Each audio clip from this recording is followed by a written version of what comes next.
Aquarius, hello there, my beautiful friends. We're going to do your general tarot reading for early to mid February 2026. Thank you so much for joining me today. You know, I appreciate each and every single one of you. So let's get right down to business as always and start you off with an oracle card here, just so we can dip our toes in the energy and see what's happening for the lovely Aquarius collective. I hope you're all doing fabulous and fantastic, my friends. Let's get it going here. My guide, spirit team, talk to me. What do we got for the beautiful Aquarius collective in early to mid February? It is Aquarius season, a beautiful time of year. What energies, messages, insights can we take a little peek at? And yeah, we're just going to take a real quick look at this first card. Then we'll get into the full reading itself at the very end. I'll pull you a bonus card from the Shadowland Tarot just to see what might be in the shadows or what shadow work you can lean into, which is always interesting. But let's get it going here. Let's rock and see what we got for Aquarius in early to mid February. What's the vibe? What's the energy? And while we get this card out, I want to once again wish you all a very happy birthday from me to you. Whether it's already passed, whether it's still coming up, I hope you have a great birthday and an awesome year ahead, my friends. So let's get this card out here. What do we got for Aquarius? And the deck is being very particular. Usually your cards pop out quick, and you know I like to read jumpers. There we go. So, all right. I like this card. I mean, there's a couple of different sides to it, just like with most things. She's chilling. It's a beautiful card, but it's kind of laying low. And I've seen that in a couple other signs this week where it's kind of like I'm just doing my own thing. I'm not causing any issues. I don't want to cause waves, which I mean, I think that's a good thing if you're in your own lane. But before we fully dive into that, if you're new here, I'll be speaking about the February subscriber surprise towards the end, so you might want to check that out. And also, if you could kindly illuminate that like button by tapping it right on its third eye, you know I'd greatly appreciate it. But enough of the promo, back into the reading. Let's talk more in depth about this card. So as you can see, we have this lovely lady. She has a wig on and she's kind of in costume, blending in with these birds. I'm not sure if those are cranes or storks. If you know the species, let me know because I have no clue. But what I do know is that she's trying to blend in with them, right? So the first thing I always think of with this card is like, I'm trying to not stick out. Now, listen, I know Aquarius energy is usually very unique. You could stand out in a crowd even if you're not trying to. So, but this energy to me, it's like I'm just keeping my head down. I'm in my lane. I'm just minding my own business, doing my own thing, which is a good thing. It's not trying to ruffle any feathers. It's not trying to cause any waves. So it's kind of like a drama free type of energy. So if that's not an energy you're in, there could be someone you're connected to that might not be trying to inflame things. They might just be blending in and not trying to cause waves, which could be nice. Now, the other thing with this card, sometimes it could be hiding, sometimes it could be a little avoidant too, but we're not going to focus on that too much. This card can also deal with aesthetics. So for some Aquariuses, maybe you're changing something about your look. Maybe you have a new health regimen. Maybe you're changing something about your hair or your clothing. This card does deal with aesthetic changes. So there's good energy around it. So we're just going to let her chill right there. Let's get into tarot. And yeah, I always say with that first card, it doesn't make or break the reading. It's just a little footnote. So let's get you 3 tarot cards in the upright. Then we'll get into that intuitive juiciness. Shuffle it up one time here for Aquarius. What do we got? And while we get this deck shuffled up and ready to go, let's talk about last week's reading. So I really liked the reading last week. I felt like there was a lot of really great potential energy. The reading was titled A Massive Offer. Now, offers, opportunities, they come in a lot of different shapes and sizes.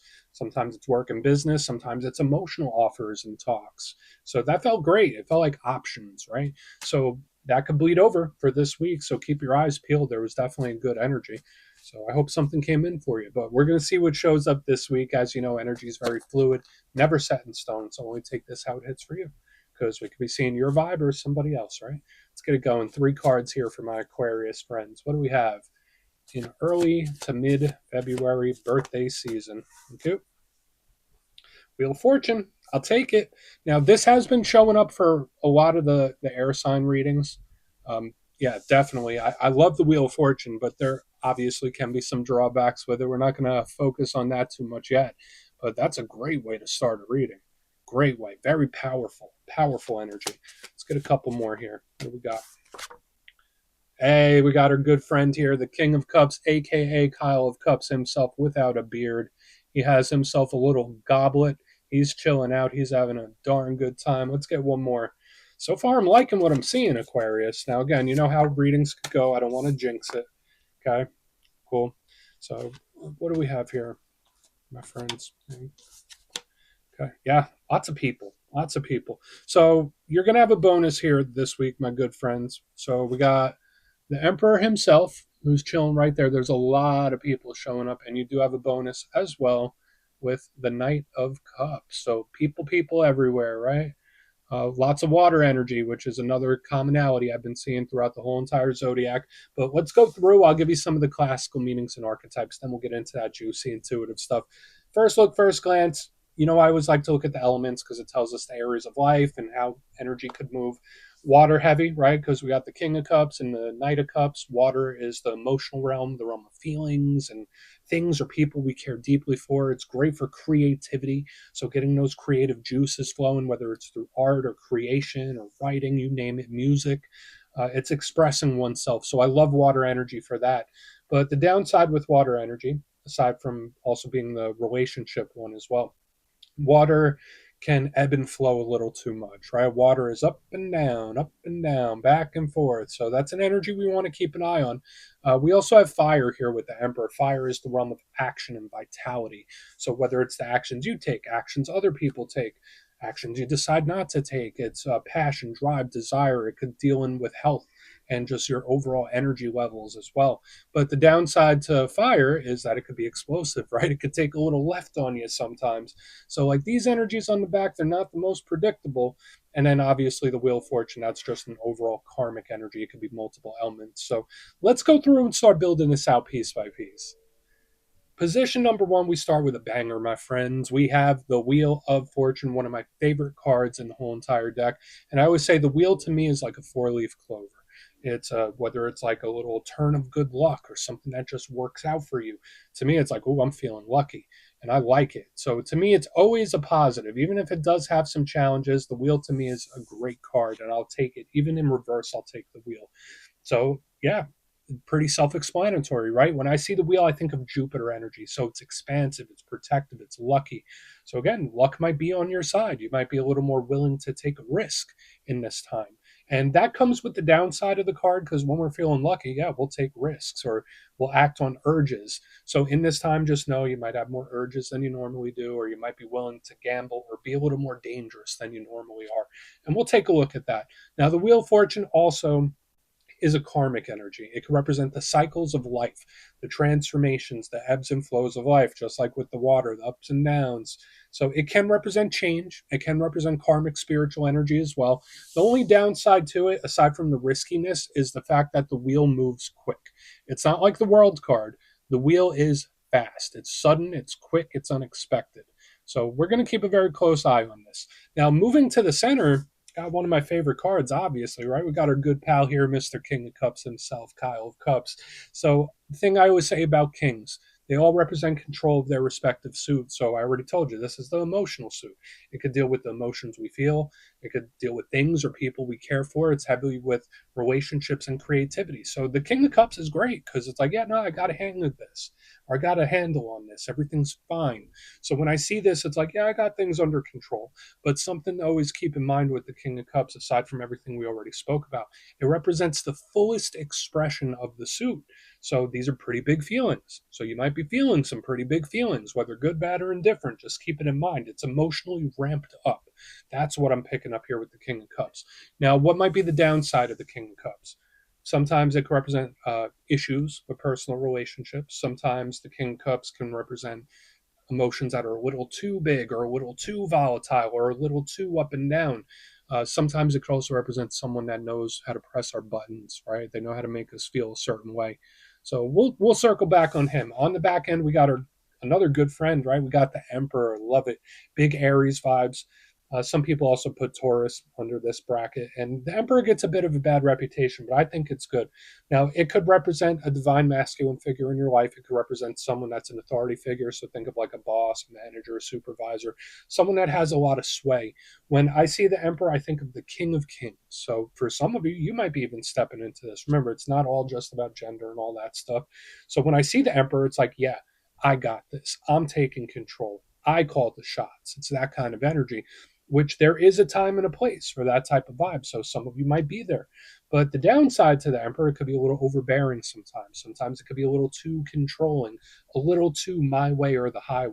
So we want to obviously keep a close eye on this Emperor. the fact that we got the king, the fact that we have the emperor, the fact that we have the knight. We're seeing a lot of people, which can complicate the energy a little bit. So just know, like a lot of the stuff we're seeing this week, I mean, we might be seeing the circle around you, or a spear could be pointing at a different person.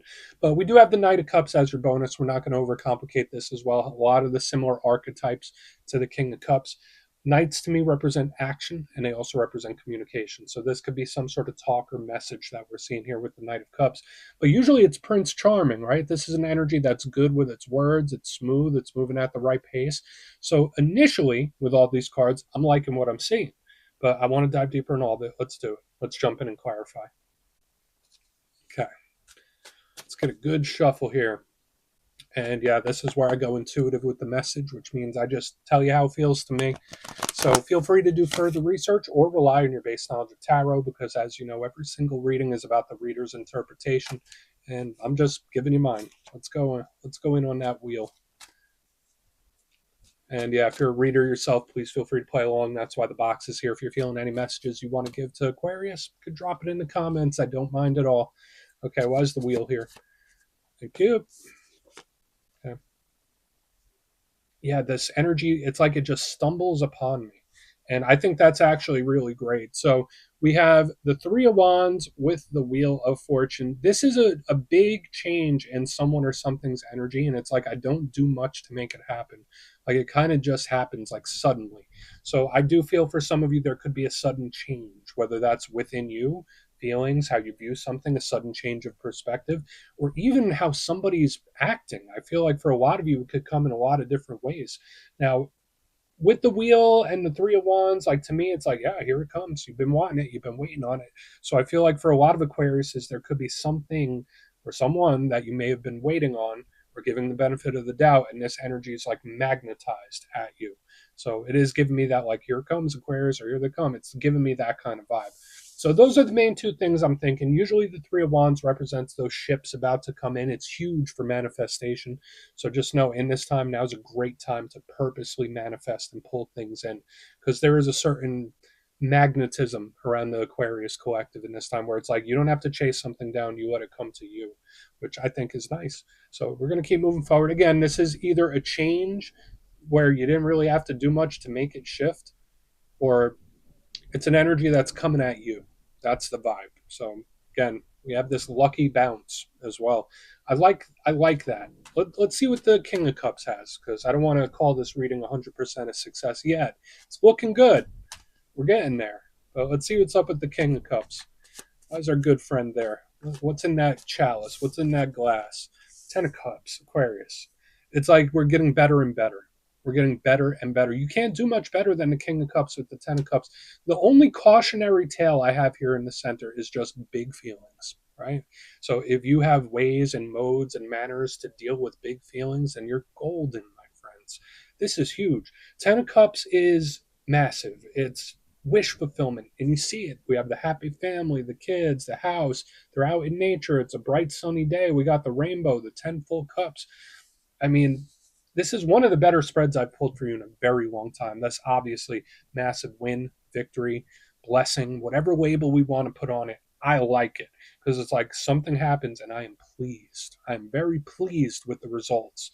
So I think this is great overall. Now, especially with the relationship realm with the King of Cups and the Ten of Cups, this is more interpersonal.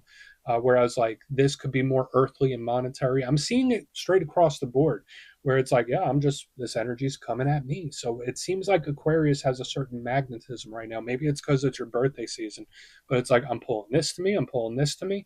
The only thing to be cautious about is just those big feelings, right? And nothing wrong with feelings and emotions. It just feels intense. So a lot of things in this time could be extra emotionally charged up. So just something to keep in mind, but I love what I'm seeing. I mean, I don't know how we could get better than this.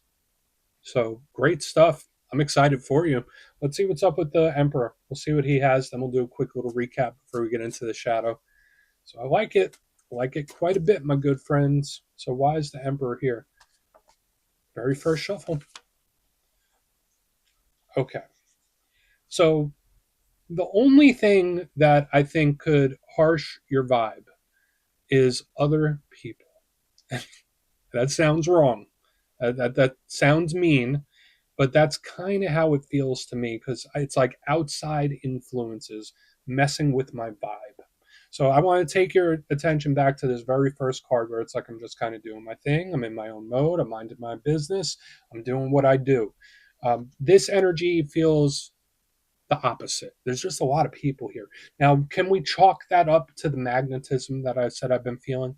Absolutely. Where you could be pulling manifestations in, you could be pulling money in, you could be pulling people in, and it's just like I'm a vortex and I'm pulling things to me. So we could chalk it up to that, especially with all these court cards. But when I see the Emperor with the King of Pentacles in reverse, this somewhat feels like a power struggle. Like the Emperor, remember, King of Kings, and he's surrounded by the kings, but it's like the Emperor has more backup. The King of Pentacles is usually very sturdy and it can rule over the monetary aspects and stuff like that. But when I see it in reverse, it's like I am being forced to do something, or I'm being forced into a situation where it's like I was going to let that go, but now I have to do something. So there's only one downside to all this magnetism and all this energy coming in is you might have to deal with a person or a situation that you might not want to. Like that's just how it feels. It's like any drama, any BS that could come in is coming from an outside source. So that's something to keep in mind. That's just how this energy feels here on the back, where it's like, all right, I'll deal with it, I guess. Or there's someone or something where it's like, I have to work with it, I have to deal with it. I don't want to, but I'll do it begrudgingly. That's just how it feels. So I would say just watch the outside influences, watch the outside energy messing a good thing up. And I don't want to be mean about it, right? But let's go through and do a quick recap. Then we'll get into the shadow. Overall, there's some really great stuff here. You know, we got this little choppiness on the back end. But yeah, we got a lot of the zodiac here. We have almost the whole zodiac present. We got the water signs, the earth signs, we got fire. But position number one, we got the Wheel of Fortune with the Three of Wands. Very much claimable, my friend. That magnetic energy I'm feeling around the Aquarius collective where you're just pulling stuff in, whether it's like monetary and work things or personal relationship things. It's like, hey, here it comes. You wanted it. Here you go. It's like this energy is popping in. Great time to manifest. Beautiful time, especially with this, where it's like it could come quicker than you expect. So I like that. In the center, we got the King of Cups with the Ten of Cups in the upright. Beautiful. Where it's like, can it get better than this? Like, can it get much better than this? I think it can, because this is a huge win or victory. It feels happy. It feels content. The only downside here is it could be big feelings, right? Like things that feel a little too intense. It's like everything feels charged up.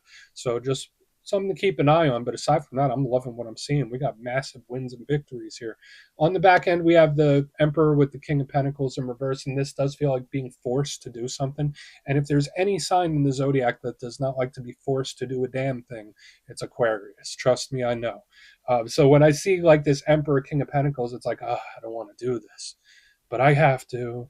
It's like giving me that kind of vibe. So just watch out for other people bringing drama into your experience. That's how it feels. I mean, if you got to deal with it, you got to deal with it. But it doesn't negate all this good stuff. So there's a lot of claimable energy here, Aquarius. Please take a screenshot if you want to look into it further.